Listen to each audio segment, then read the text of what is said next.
হরে কৃষ্ণ।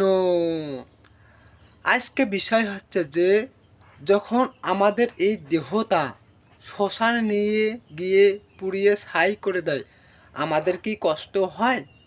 উত্তর, আগে আমাদেরকে জানতে হবে যে আমি কে। আমি হচ্ছি ভগবান শ্রীকৃষ্ণের ক্ষুদ্রাতি ক্ষুদ্রর একটি অংশ, মানে আত্মা। কিন্তু আমি দেহ নেই। যখন আমার এই দেহ থেকে প্রাণ পাখি চলে যায়, তখন দেহটা পড়ে থাকে।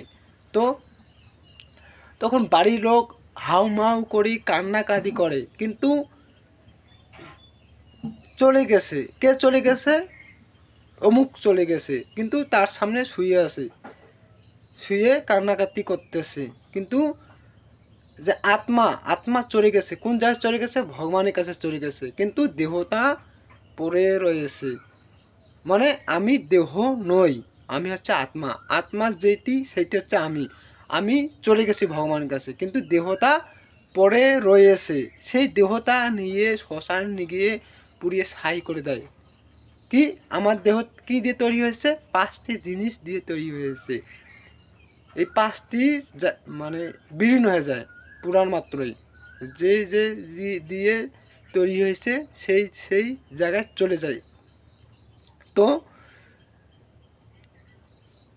যখন আমাদেরকে পুড়িয়ে দেয় তখন আমাদের কোনো কষ্ট হয় না।